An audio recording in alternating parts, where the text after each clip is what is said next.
hectic schedule for you, the film dialogue and everything in between. How did it go? I think it went very, very well. I think the industry and all the players, the stakeholders, have realized the need to come together to solve the problems that we have. And so when I got there about 8:45, it was to start around 9:45. Yeah. Wow. A lot of people that I wasn't expecting were already there. So it shows that they were keen to help solve the problems. Awesome. Yeah. Some of us were not able to be there, but we watched online. Courtesy your social media team, so we're able to follow through everything. And in the course of the conversation, we will delve deeper into everything that happened during the dialogue. But NFA board chairman, how did you get the announcement or the information of your appointment? Well, I mean, I have worked with Honorable Minister Jifar Abla Gumashi I've known her since, I mean, ever since the 80s and all that. And we've worked together when we were in NAFTI around 1992. She starred in 1992. That's when I completed NAFTI. Okay. And she starred in some of our students' productions. And then beyond that, we also worked. I mean, she worked as an actress. She also worked as a producer.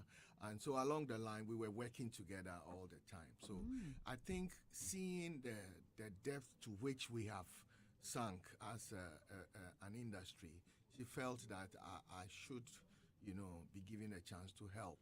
And so she called me up and asked me if I were offered that position. Would I want to? And I thought that it's something that we really, really need in the industry. If we should talk about the legacy for those of us that have been in the industry for a long time, I think that we should leave the industry in a position that it can thrive. And so we all have to contribute to doing that. Great. Basically, that is what motivated me to accept the position. And I think we have a lot of work to do. A lot of work. Prior to that, did you expect any other position or appointment prior to your appointment as a board chair? No, for me, for a long time, I've been a filmmaker, and I've always wanted to work within that space. But seeing the issues that confront the industry, that made me accept this. I've never thought about anything. Oh, okay. Interesting. Wow. Interesting. So what's your mandate as the board chair of NFA? Basically, as to chair to chair the board and run the NFA in a way that the issues that we've identified would be resolved and create an enabling environment for the industry to thrive, for all stakeholders to make some money, enough from what their sweat, I would say, Yeah. And the people are, apart from you, I think there are others too. Yeah, the members. The members. The members, yeah, they are. I mean, I think that we have some solid team. We have George Busum Pim from GAFTA. We have Dr. Ohini Asa from Unimac IFT. Used to be NAFTI.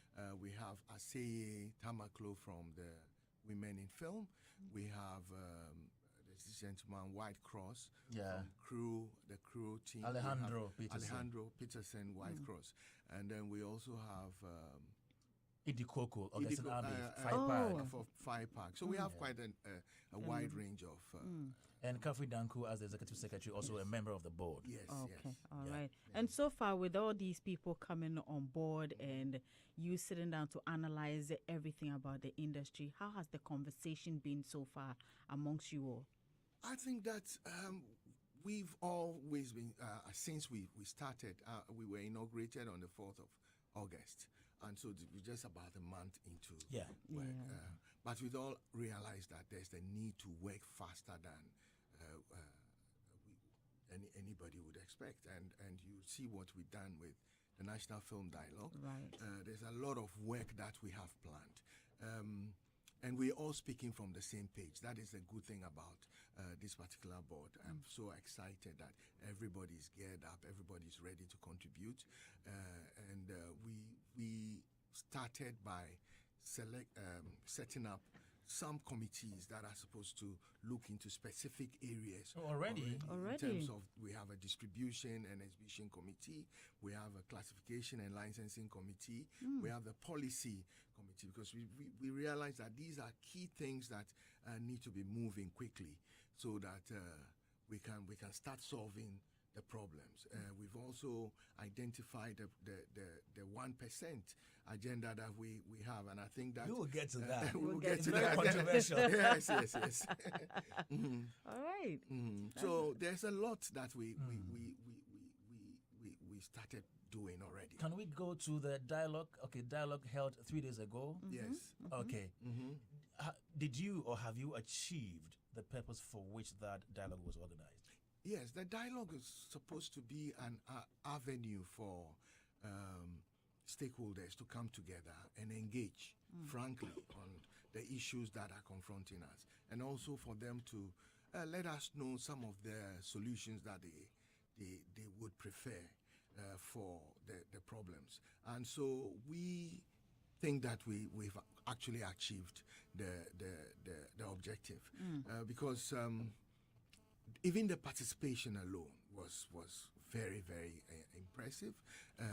The engagement, at a point we had to go for lunch, and then they asked them to choose between lunch and continuing, and they said they wanted to continue. Yeah, I heard that. And so that it shows the passion with which but you people are not fair to those of us online watching. You went for lunch and you were just like that. We should have sent some, yeah? Sent us some momo for lunch.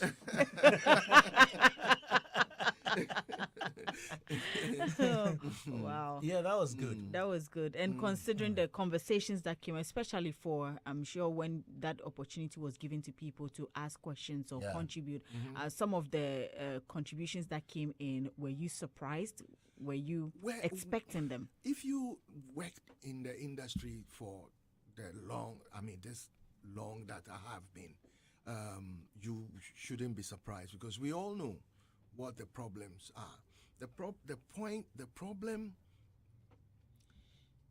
is that we've always been looking at the problem from one perspective. And so for me to see that lots and lots of people have started looking at the problem from varying perspectives made me quite encouraged about it. Okay. Yeah. One of the highlights of the conversation, and if I should put it there, comments or submissions made on the floor on the day, was one that came from Martha Nkuma, who was urging the NFA to find a way of making the filmmakers support or promote each other's works, especially maybe on social media, so that if you produced work, Shirley can pick up the work and also share on social media. What do you make of that submission? I think we need that, a lot of that. We need to push each other. One of the stakeholders actually came to me and said we should push a hashtag, let's blow together. Let's blow together. Which means that we need to help each other so that we can all blow together. And I thought that, we're all sort of speaking from the same page.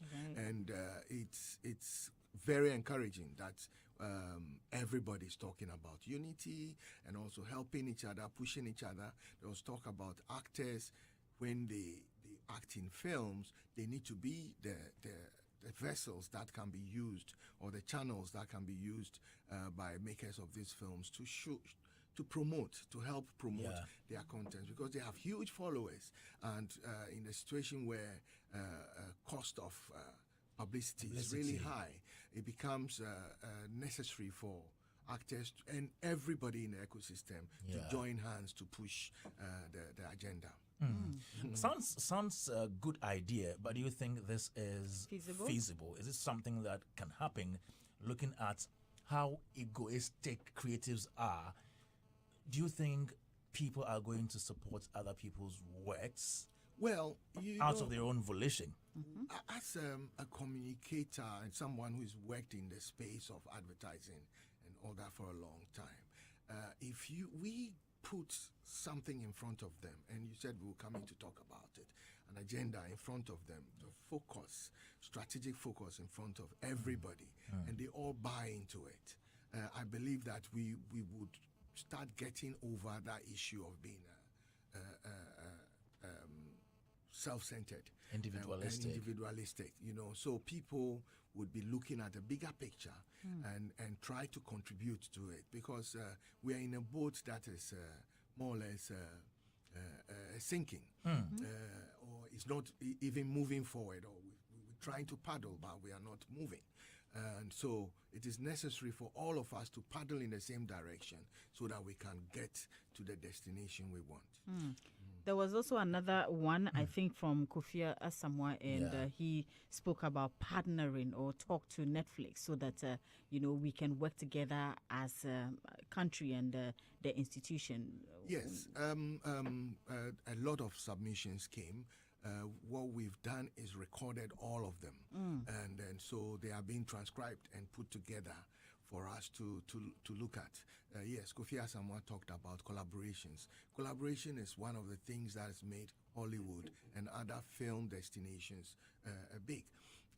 So we have to, for us to be able to, and film is capital intensive. And so when you collaborate, what it does is that it lessens the burden on each of the players. Right. So you are able to pull your resources together and build and make the film. And if you create, you are able to do that, and you can transparently share revenue and all that.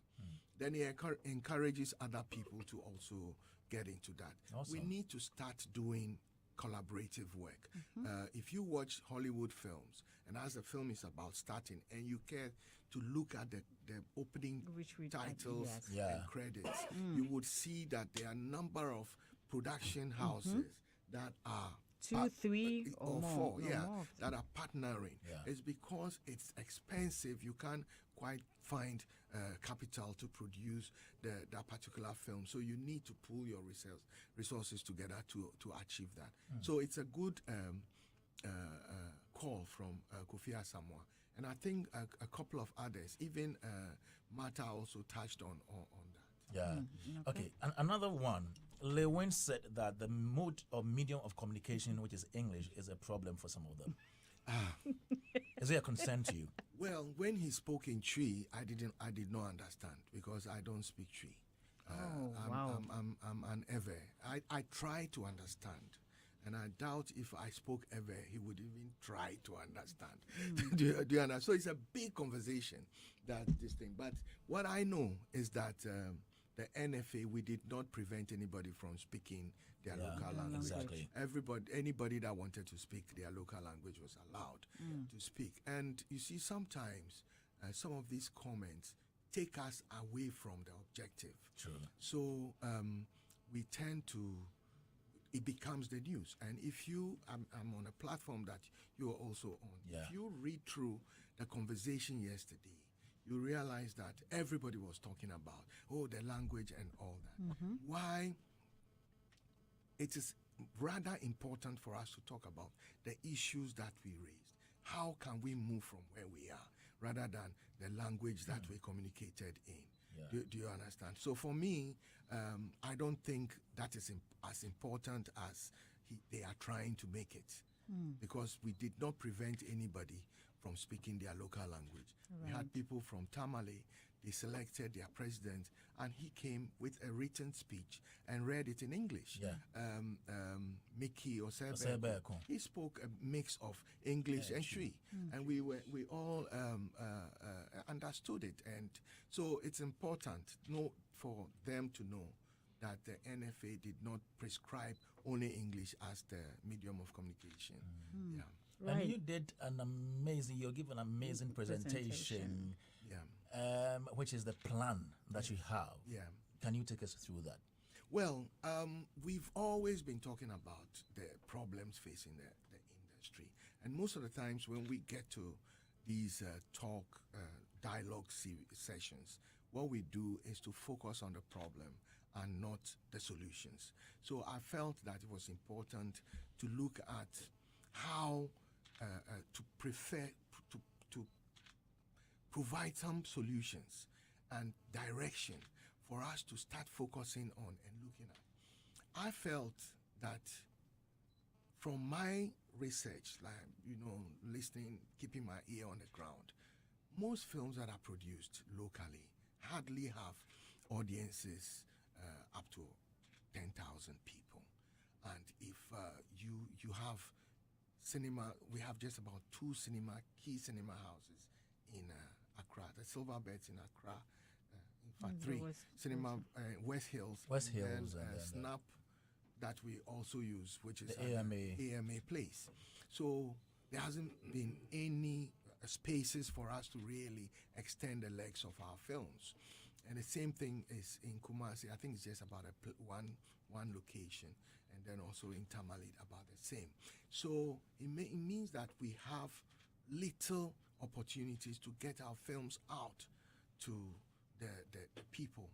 And it's important that, and because of that, when you make your film and you cannot have more than 300,000 people watching the film, you tend to lose, because it is when, if you are able to get that number, just about 1% of the population, that you can say you are breaking even and even making a little on your film. And I felt that we need to drive an agenda that will push people to go into the cinemas to have to watch, not only the cinema physical spaces, but also online. If we can create that, so that we have at least each film can have about 1%. I'm not saying film at least. I said at least, so it can go we had higher. The 1%. We said this is uninspiring. I said 1%. It's uninspiring. But if you are jumping from less than 10% and you want to go to 350,000, that's a lot of work to do. It is not easy in a situation where you do not have spaces, in a situation where it is difficult to get onto these known platforms like the Netflix and the Amazon Prime and all that. It's very difficult to move from a 10,000 or less than 10,000 to 350,000. And 350,000 is the 1% of our Ghanaian population. Please permit me to ask this. So, was this research scientifically based? No, it is based on my observations. And it is something that we're throwing out there, knowing that, I mean, you can interview all the filmmakers that have produced films that have shown their content on in the cinema houses. And if you can do your numbers, you would understand that what I am saying is true. Okay. Okay, so at least 1%. 1%. Yes. So it could be more. It can be but more. You are targeting but 1%. I'm saying that, when we had the video boom in Ghana, I was around. I saw what happened. We did not start with funding. A lot of people talk about we need funding to make films and things. But when you go to investors, they will ask you, so what are the numbers? Where is the data? Because they work with data. Well, in advertising we say eyeballs. Where are the eyeballs?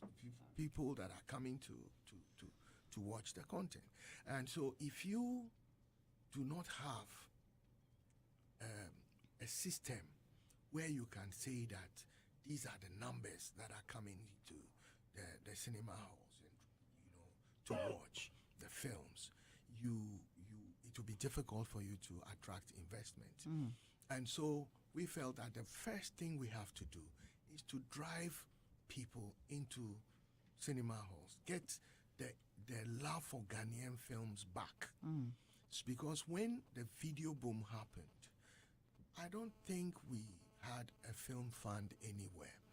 I don't remember that. But people found investors because they were sure that when the films were made, they would travel through Ghana Films, they would travel through so many places, cinema.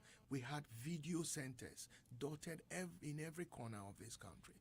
and people were trooping in to watch, and filmmakers were making money. And because they were able to make some return on investment, they were able to source and get funding for their films. So a lot of films were being produced. So we felt that it is important to tackle the issue of people going in to watch films, drive people in, make it like a national duty to watch a Ghanaian film. Right. That if you buy one ticket, it could be equal to one job. Do you understand? And you say you're looking forward to having 350,000 Ghanaians watch 10 good movies every year. Yes, at least. At least 10 good movies. Yes. Good movies. For a start? For a start, we are coming. We've set up these committees, the distribution and exhibition committee. It's one of their main objectives, or the task that we've given them, is for them to find spaces that we can use to show films. Okay. The National Film Authority has the Ghana Cinema Week. We also have the Ghana Film Month. And so these are vehicles that we can use to roll out some of the existing films. When we were, I was in secondary school, that was where I saw Genesis Chapter X in my school, because it was brought there for us to see. To see it. And so we need to bring back those things. If somebody suggested at the forum that the dialogue that for the secondary schools, maybe we should find a way for them to watch some of these films for free, so that they will build their interest, because they are coming out into tertiary institutions, and they would then have some money that they can pay. These are things that we want to discuss with within the ecosystem and see if it's possible, because we need to find a way for people to start loving or wanting to watch our Ghanaian content, and also to understand that the film industry is capable of providing job opportunities for a whole lot of people. And young people are very enthusiastic about getting into the industry. And so if you watch a Ghanaian film, you are providing jobs for people. You are growing the economy. And so it's important that we see it in that direction, rather than the fact that we just want to get people to go into the industry. You know, when he mentioned the school thing, I think when I was in secondary school back then too, I think on Saturdays sometimes instead of doing the usual entertainment, we had the chance to watch movies. Yes. Yeah, so you know it should be something that is educative, and it will all bring us back to our storylines, the kind of stories we are trying to portray out there, because you cannot just can't take a love, move like to the school. It should be educative and all that. So I think bringing that back to will be a very good idea for the industry. And you also said that in year one, you're going to have the Ghana Cinema Week. You just mentioned that. Ghana Film Month, Ghana Cinema Africa Cinema Summit, digital film distribution platforms, mobile cinemas unit. We have film in schools program, monthly corporate sessions, regional cinema partnerships, audience loyalty program. And this is year one. Which year are you talking about? This year? Well, we were just inaugurated in August. Count the year from there. From there, the from time when we started. Yeah. Okay, so you have timelines. So we have timelines for all these, and already I think the Ghana Cinema Week happens in December. Yes, it does. So there are a lot of programs that the NFA already has. The only thing that is we're trying to do is that we are trying to focus the direction, so that all these activities will be aligned to the focus, the strategic focus that we have, so that all the activities around these programs will be driven by this strategic focus, that we want to drive at least 1% of the population into the cinemas for them to watch. And if we do that, production values will go up. People will be remunerated properly, and the vibe, the talk around cinema or film would come up. and investors will start seeing the opportunity within that ecosystem and would start putting money into it. Which one is the cinema on wheels? These are mobile cinemas. And in fact, when I mentioned it, somebody came up to me and gave me his card. That is what they do. And so they will be happy to come on board the project. So it's like everybody was working in their own small locations, but with a strategic focus of driving people to cinemas. And then we set the numbers. You said it's low, but it has to be achieved. Do you understand? And we have to put something that we can achieve. And if we do that, so all of them are looking at how they can fix themselves into this agenda. So when he came to me, he said, yes, I want to be part of it, and I want you guys to call us so that we can map out. So quickly, I introduced him to the chairman of the Distribution and Exhibition Committee. That this is someone we have to have on our list, on our radar. So I'm just imagining in my mind's eye how the cinema on wheels would be like. So it will be on cars. No, what they do is they have some inflatable screens that they put, and they move like it's in a park. They will select. So they'll go somewhere. Select the place and do. Normally, what they do is they will go around the town with their bullhorn, make the announcements. Yes. Yeah, we have. Mr. George Bosumpim himself. He is the chairman of the policy committee. Right. He's my boss. Good morning, sir. Okay. Right. That's nice. That's nice. Okay. So a lot of people are coming in. Oh, this thing you want to do. This is how we can fix ourselves into it, and so I'm very excited. Lovely. About it. Mr. Quashigah, for me, I've always said something. I mean, when it comes to Ghana, I try not to only see things from only here in Accra. I mean, how are you going to do that, project that to other parts of the country? Because mind you, it's like it has to go that way. That way. It doesn't have to be just in Accra. So what we've done is that during the dialogue, we made sure that there was representation from all across Ghana. We had people from the north. We gave them the platform to speak to us. We have people from the Western region area. We have Volta. We had Kumawood. All of them were part of it. The thing is that we are pulling together all these people that are in the ecosystem from all these areas, because if you want to reach out to the north, you can't just go there and do it all by yourself. You need to tap into what is available over there, and the people there are the first point of call.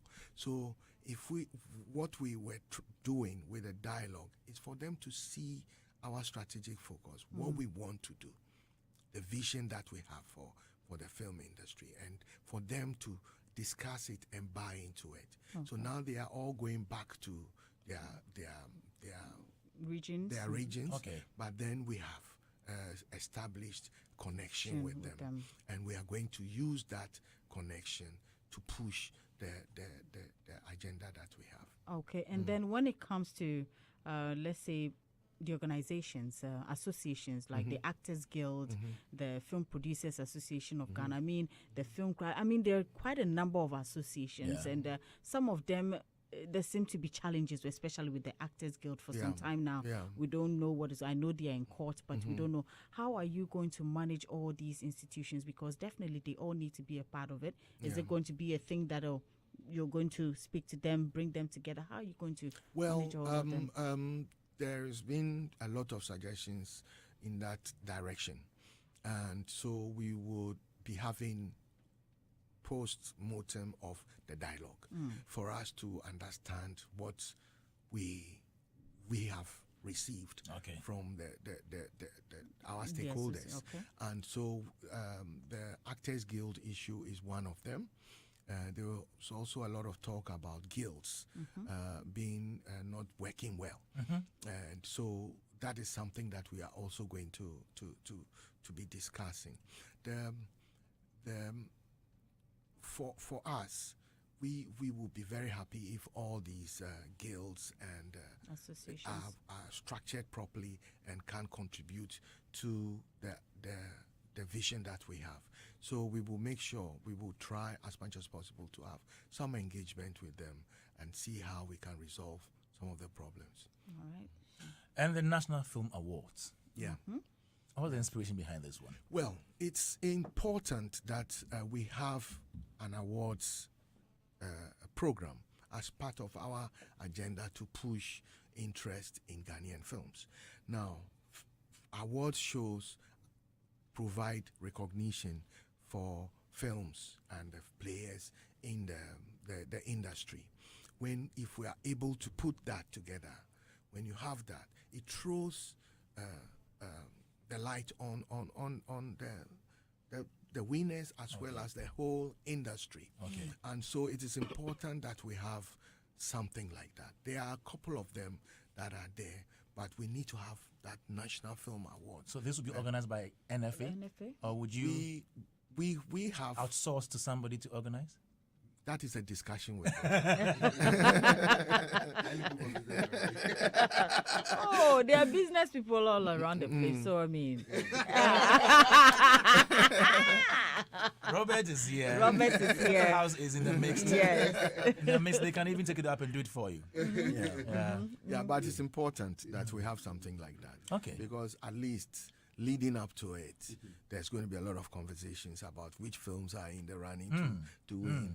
And then also post the event. So if you have the event on a particular day, you are possibly going to have conversations around it for a couple of months. That will bring film on top of mind of people and would make people recognize the fact that there are films that they have not seen that they must go out to see. That is the idea.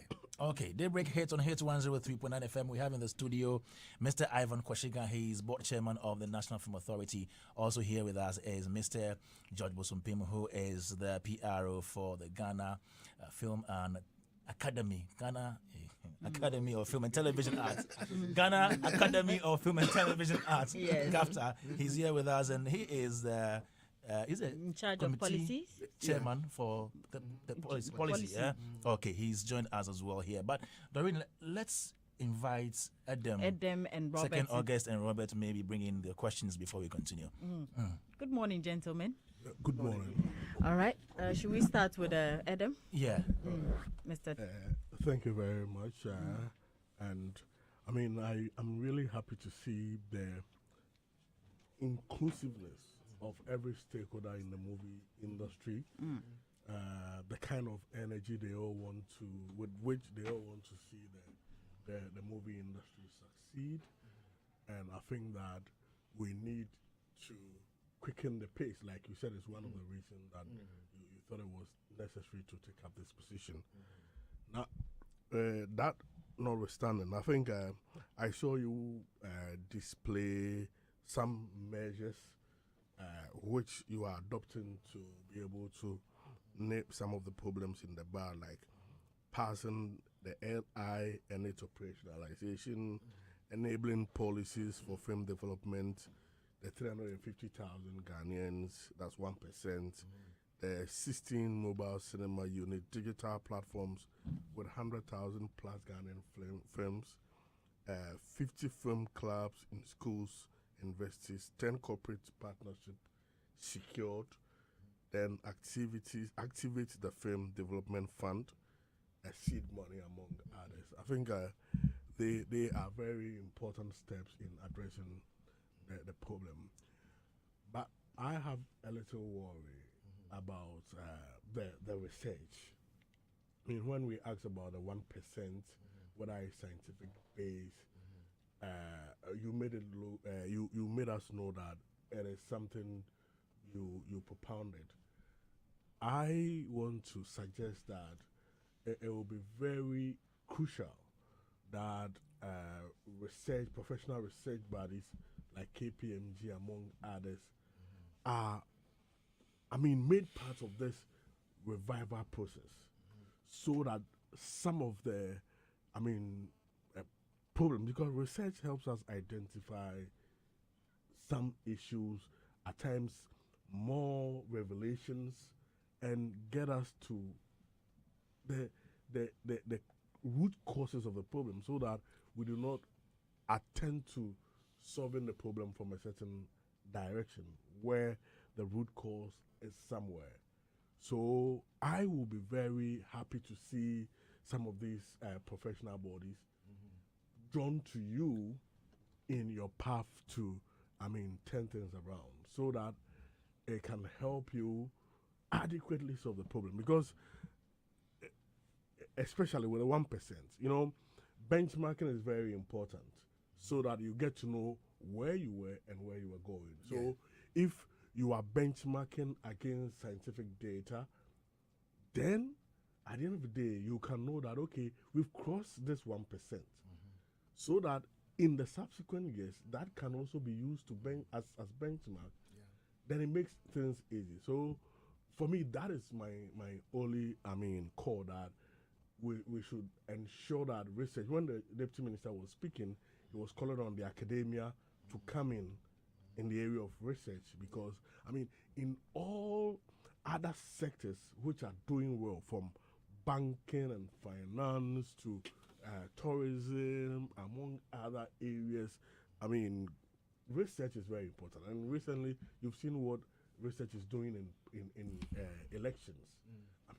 So we need to ensure that on the creative side, we do, move on that tangent, so that we can address some of these challenges. It's right. What you are saying is spot on. And if you go to the innovative ideas, the page, that particular platform, we talked about audience data analytics.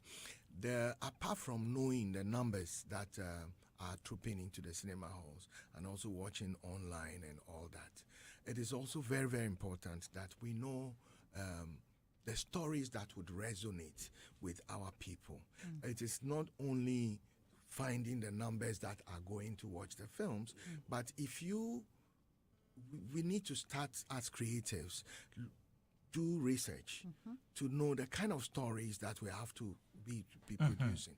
That, sometimes people may not be going out to watch the films because we are thinking that the creatives, you just come up with your creative idea and then you put it out there, only to find out that that is not something that would resonate with our people. When I worked in advertising, what we do is that when we create concepts and all that, we pre-test.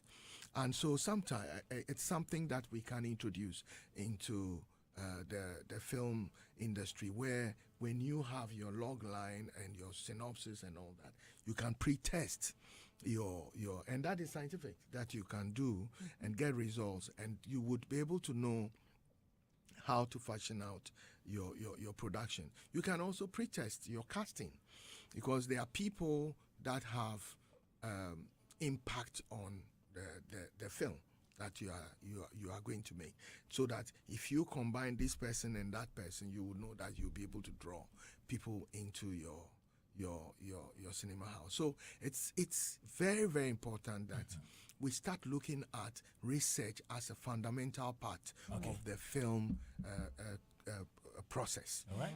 And so it is not only in terms of the numbers that are going into the cinema halls, but it also has to be what they are expecting.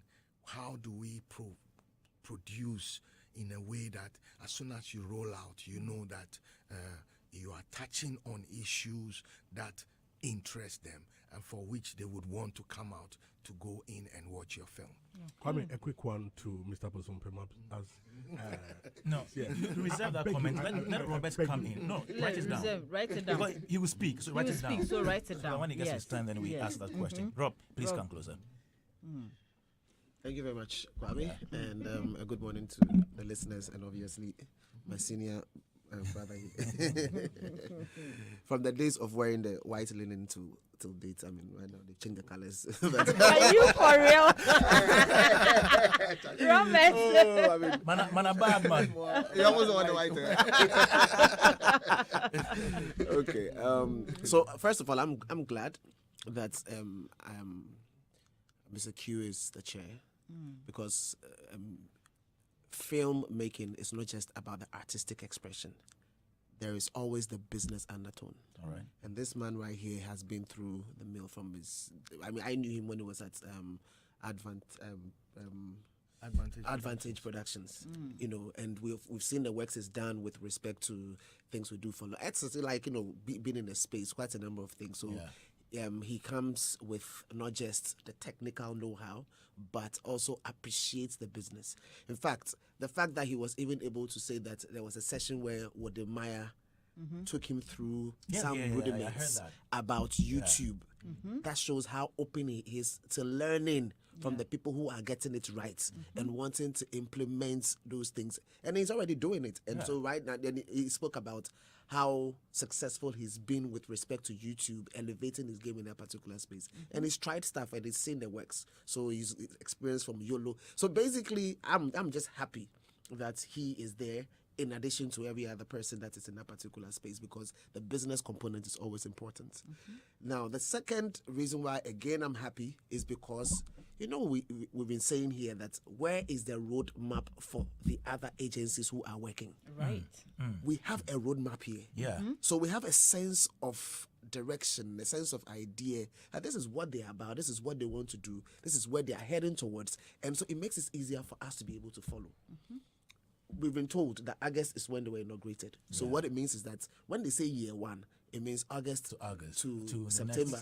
You know, so clearly, or July. Yeah. So during the period, we can, when we engage them again, we can ask, oh, how is it going? Oh, do you need any information? Like, in fact, you can even offer, because Hitz FM can plan. And then in the campaign, when they have the TikTok or they have sessions where they're supposed to advertise certain things, you can align with them and be able to throw support. Because like I'm saying, nobody in government in a third world country, Ghana, should fail. Because we need success. It's not we want to, we need. It's not about them, it's about us. You understand? So we have to help ourselves by helping those who are in the helm of affairs for them to, you know, to succeed, so that we can succeed. And so success there has to come. So so what I'm trying to say is that I'm happy that there is a roadmap, something you can look to, something you can go into and understand clearly that this is where they are going to, this is what they want to do, and adjustments here and there. However, there are a few things that I have questions about. Okay. The first one has to do with even the roadmap itself. I think that they didn't really state, for example, that they are doing stakeholder engagement to be able to understand. So I believe that it is a plan that is just not captured because they are doing it. Now, having done that, they now have more information. I believe that the roadmap may probably need some tweaks. Of course. I mean, I said it when I was presenting this, making this presentation, that it wasn't cast in stone, that we're recording all the suggestions that we were picking up. And even after the program, people can still send in their suggestions. And as at last night, we have received some suggestions. So what we're doing is that we're collating all that. And then we are going to now look at putting together a proper roadmap from this dialogue as well as what we have envisioned to do. Okay, great. So I'm happy with that. Again, so back to, you know, so it's more like at this point it is iterative. But I like the fact that they didn't come to us with zero. They came to us with something. And now we are adding. So we are moving. It's progressive. And so you're happy, you're seeing progress, at least with the document, sense of direction and where we are going towards. Now, I went through the document as well, and page by page, I saw a few things. I have some few questions. I'll try as much as possible to just see whatever can be addressed. The vision outlines distribution and exhibition as the means to accomplishing what you want to do. But when you listen to the submissions going all around, our challenges are not just tied to these two things. They are components of the production itself in terms of quality and then even story and stuff like that. So I don't know if the vision, instead of the two key pillars outlined, whether it is going to be broadened to include all the other elements. So the plan, you know, we are at a certain low, okay? We are at a certain low. What is the first thing that we need to do that can take us up and give us some momentum for us to start rolling. And if you look at the presentation, you realize I put a picture of a snowball effect. Yeah. Where we start small, and then as we roll, all the other things will start coming on stream. So capacity building is also going to come on stream. We're going to try use that. We said we were going to use the classification and licensing to actually grade films, so that filmmakers would have some idea of what they must aspire to achieve. So all these stuff are things that we will be pulling in as we go along. One other interesting idea that came was from Mr. Abdul Salam, who said that we should have some kind of a key focus caucus that we would be able to reach out to quickly for them to, bounce our ideas off them. And we thought that was fantastic, that if they are offering their services to us and they want to form some kind of a network that think tank that can be pushing these things, we are all for it. So there's a need for, I'm not saying only filmmakers, we're looking for people like you, Robert, to be part of this drive. Because look, you have been having radio programs on film, and most of the time it is all about the problems. And you, as you said, you want the solutions. You want success stories to drive, and we want you as partners that we can, when films are made, you give platforms for us to be able to promote our work. And as we start, the small ball starts rolling and becoming bigger, we will have enough revenue that we can come in and pay for publicity and stuff like that. So basically, a lot of things are supposed to come in as part of the agenda we have. But we felt that distribution and exhibition is the core area we must tackle. Okay, for a long time, we've always been talking about the fact that funding is the problem of the film industry. Now, if money is given to a filmmaker, and he makes the film and then comes out and realizes that he cannot show it at many places, then whoever gave that money would be wondering what the hell is going on. But if we are able to expand funding and distribution and exhibition, what would happen is that it creates an environment for you when you make your film to make some money on a return on investment, and that would spur investors to say, okay, then we can see the numbers. Let's put some more money into it. And then you would have people, even somebody spoke about critics, that we need to create space for film critics to also watch the films and write about the films and all that. These are things that we picked from the dialogue and are going to be part of a finished plan that we would have. Okay. So let me quickly also ask this one. Your target that you have, the 1%. I mean, it is within a year. Yeah, we'll test it within a year and make sure that we get there. So it means that we don't have a target for the entire. Well, it's no longer 4 years. It's the entire 3-year period, so to say. Yeah. We don't have entire 3. We just have 1 year. So what we're doing, then we build so from what there. we're doing is that we've developed this plan that we should be able to drive this 1% population into the. At the moment, we do not have even the data that film. How many people are watching film consumption, but what we know from the cinema houses that are operating, there are just about 4 or so cinema houses in this country that are operating. Now, so there are a number of things we'll have to do to pull that. So once we achieve that, it gives us the opportunity to start expanding the scope. Okay. So that is what we'll. Okay, so it's not my last one, but let me just mention this last one for now. And it says So in the innovative ideas, there are quite a number of things, and each one of them is worth having a conversation on. But there's one that says dubbing to local languages, and you also mentioned dubbing to French. Yes. Now that means that you have interest in going into Francophone Africa. Yes. Francophone Africa, 29 countries, bigger than the Anglophone African countries. Yes. So which means that it just exposes you to covering the whole of Africa. Yeah. That is sweet. Now we are here also complaining about Trinovela.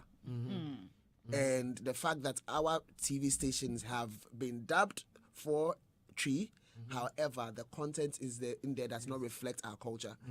If you have this goal, which is more or less what is happening to us in reverse, what is your take on the Trinovela conversation?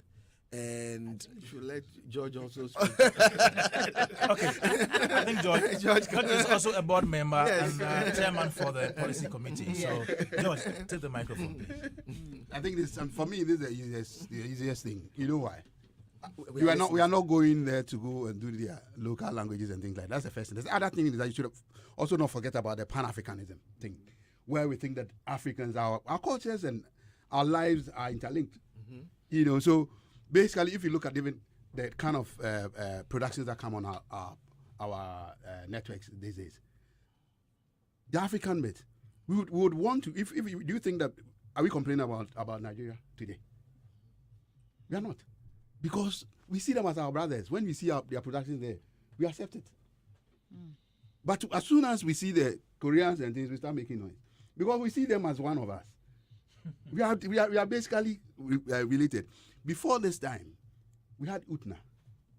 That linked us all together on the African continent. At once, I was telling my brother that last time I went to his sister's school in East London. I was sitting somewhere when this lady from Zimbabwe sat by me. I didn't even know her. So I was drinking her tea and I was just waiting for somebody.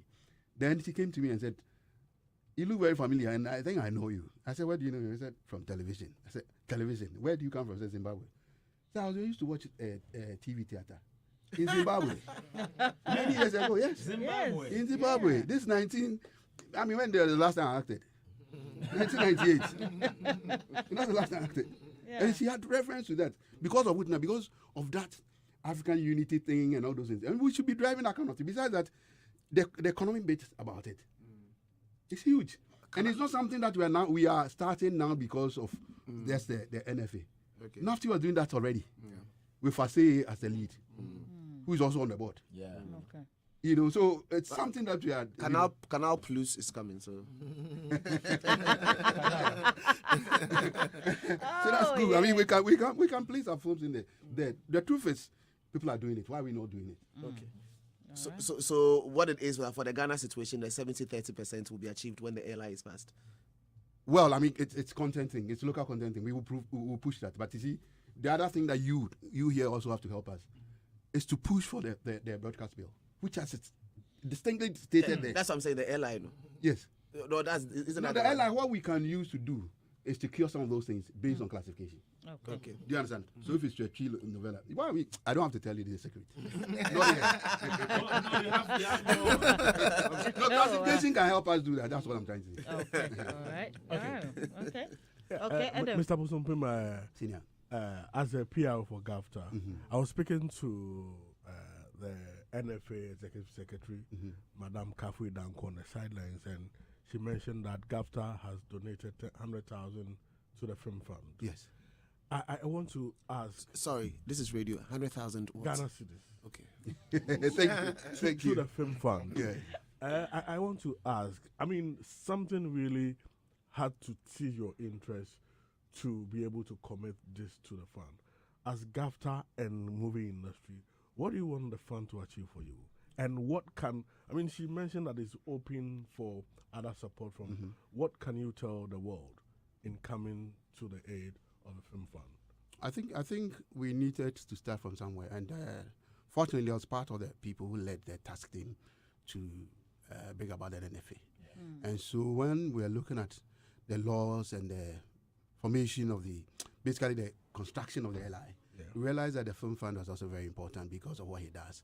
If you look at the law, it states basically certain things that you have to do before you can even get access to it, which include promoting Ghana our culture, our food, our drink, all those things that you can think about, music and all that, our monuments, So we thought that we are basically seeing ourselves as a founding member of an NFA, because where did even this law emanate from? It's from our forebears. Yeah. The Christians, the Concerns, all those. They decided that we have to have these laws to create NFA.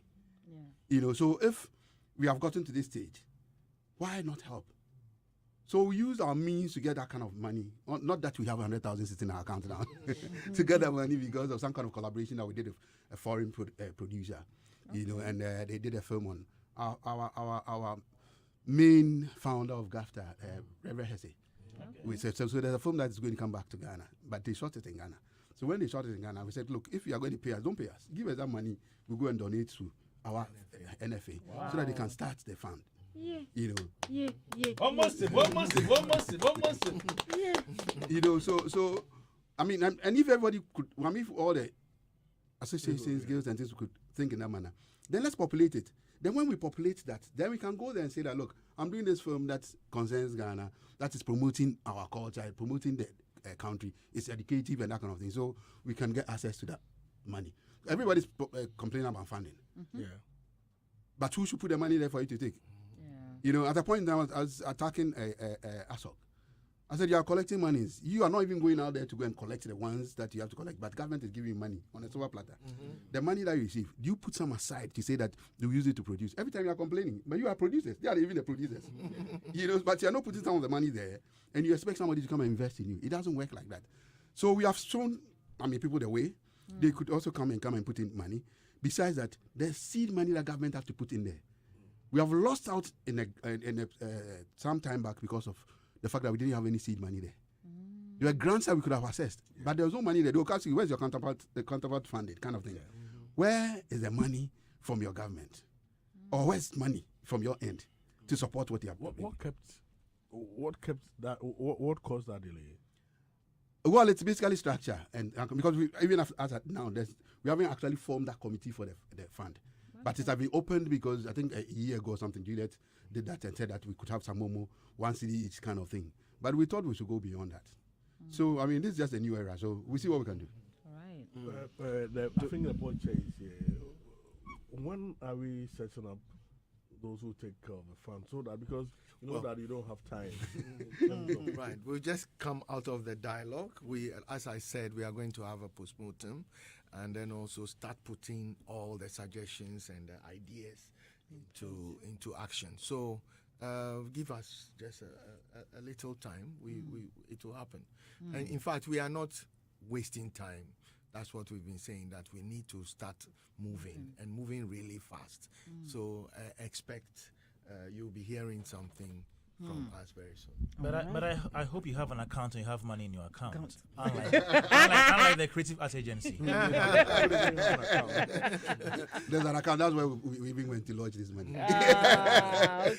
Okay. So in terms of distribution, one of the key areas we'll be focusing on is piracy as well.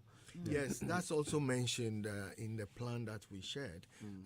We fortunately for us, we had the Deputy Minister of Communication and Digital Innovation there, and so we spoke on the sidelines about the ministry spearheading our fight against piracy. It's very, very important that the creators are assured that when they create their work, it's not pirated, and they can derive revenue from their work. Sorry, so this falls under the Copyright Office, does it? Yes, there's somebody from Copyright on the board as well. Good. So which means that together with you, the musicians and all the other folks can now fight for the establishment of the tribunal, which is supposed to have been in place for God knows how long, because that's one of the requirements in the act. Yeah, right. So within our policy, there's that bit where we are doing some kind of synergy. Because we're looking at the legal framework of all these things. Because you see, when you take our law, you have copyright people in there. We have the ministry you mentioned in there. Yeah. So how do we bring them all together to fight this kind of thing? Great. And so in doing that, like you talk about it, the tribunal is one of them. Yeah. Yes. But then besides that, But they're also supposed to be fighting piracy. It's Yes. like they have a committee there's a responsible committee. for that. Yeah, there's yes. a committee. But the committee, if the committee is not, it's not well financed, how do they work? But So all those things are they coming. there. I know. I like the fact that you are bringing and blending, and everybody's playing a role. I would also like to see the Ministry of Trade and their interest, because this is also trade. trade, It has to do like all the various ministries and the role they have to play in this our space called creative agency or creative industry. I mean, I would like to see all of them. They are all going to be there. Actually, we have a list of them that are going to be there, including the immigration service, the police service, all those people. Because if you don't have all those people involved, and importantly, see, sometimes our leaders will go and meet the bosses, and then they meet them. They have that kind of dialogue, talk nicely, and then they have the pictures. They put them all. The optics look good, but nothing is implemented. We want to go beyond that. We want to make sure that those at that level that are really going to operate. You are aware of that thing, Pa? Oh yes, very much. Okay. Very much. And I talk against that all the time, because if you don't bring the person who's implementing the thing as part of that conversation, it ends there. And I'll give you an example. We've spoken to the immigration people.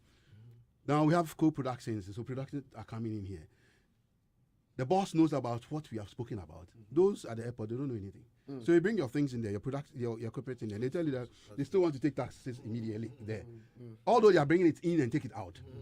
What we know about is reimportation tax, which means that you list all your stuff, you list the IDs, all those things that have to be listed. And so when you are going back and you are not going with it, that's when you collect the tax. Now they are collecting the tax before you even enter.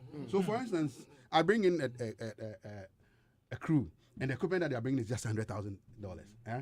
And they get there and they're saying that they're taking, let's say, 30% or 40% of that thing as a tax. It means I have to raise $40,000 before that person can even enter. No, but that what happens is that you write a check and then you lodge it. Yes. And then so as the equipment are being taken out, partial importation, as they are being taken out of the country, they would check all of them, and then make sure if everything is going back, then they would give you back your money. But when they'll give you the money is another thing altogether. So we know all these things. Yeah, so I get you. So meaning that whatever you're coming to do, you have to find extra $40,000 as part of the initial requirement for you to even go and do your shooting. That's right. Check. No, but once you place the check, it's exactly the same check. They don't pay it into the account. It's the same check you take back. That is the process.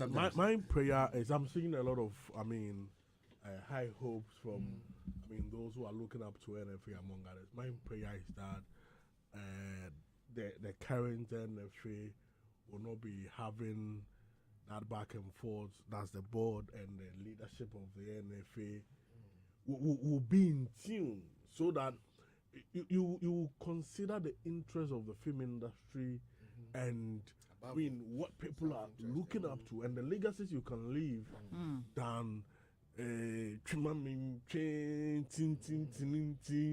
at the end of the day, can you say that in a way? It's the grass that suffers. So it's my prayer for you.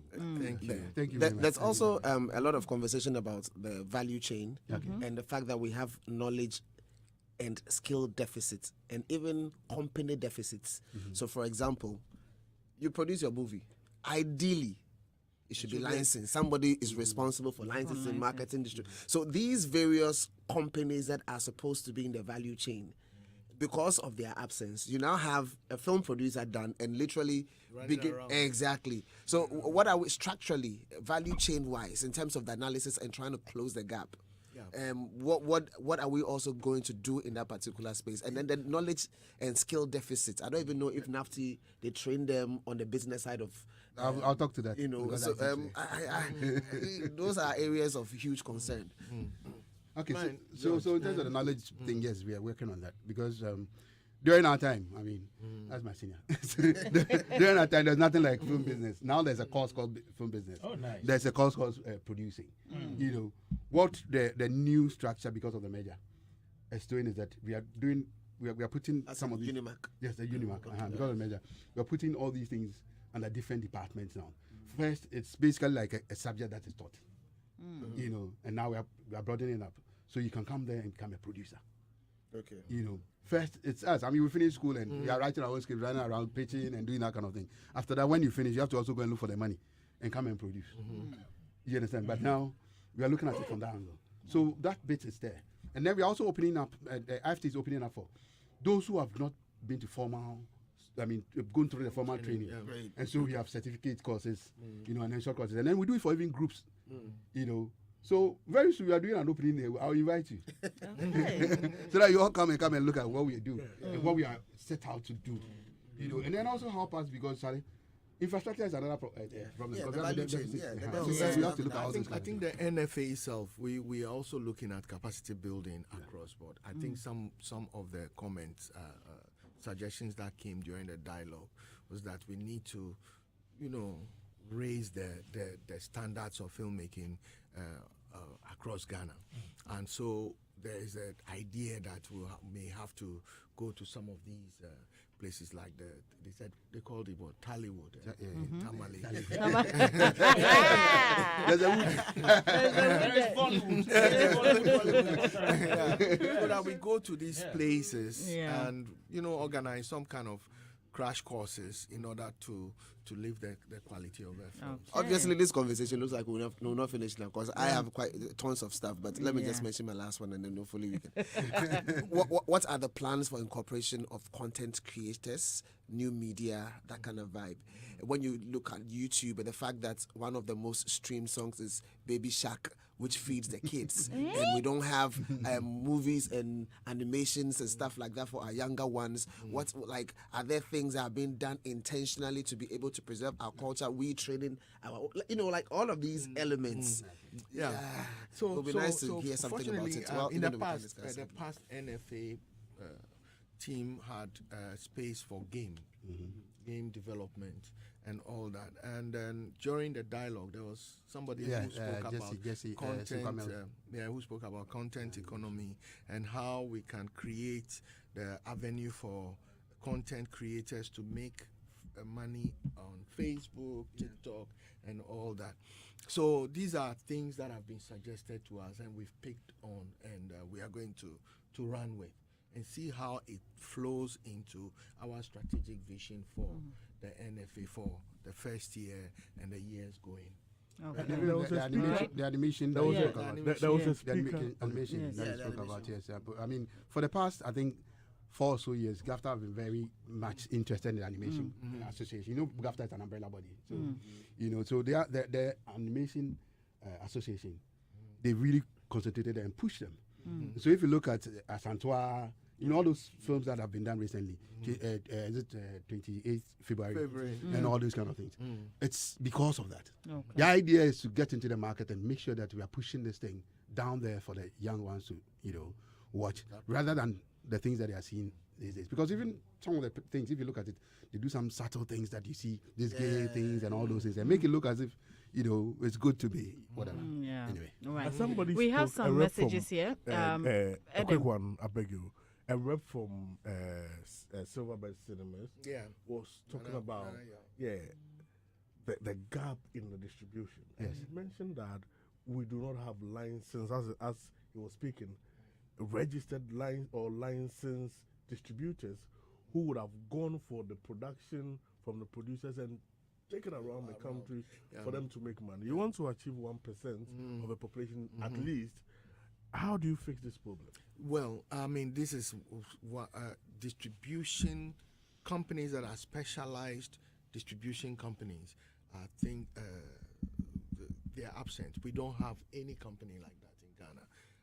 Unlike in Nigeria, when they have these things, and this is one of the key things that we want to look at. We want to get people interested in this. I know of a few people who have mentioned to me that they are going into distribution, but as to how big their capacity, I don't have much on that. But we will be looking for them and try to support them as GAFTA did for the animators, so that they can also come up Robert, All right. All right. Okay, Adam, Yeah, I think, some messages, yeah. yes, please. We'll just do a few more messages and then we'll just quickly wrap up. Emil said that when is Yolo coming back? We beg. Emil, I'm you. here for NFL. Yeah, we beg. Emil, don't worry. That one, we'll bring that one to you later. So we beg you on that.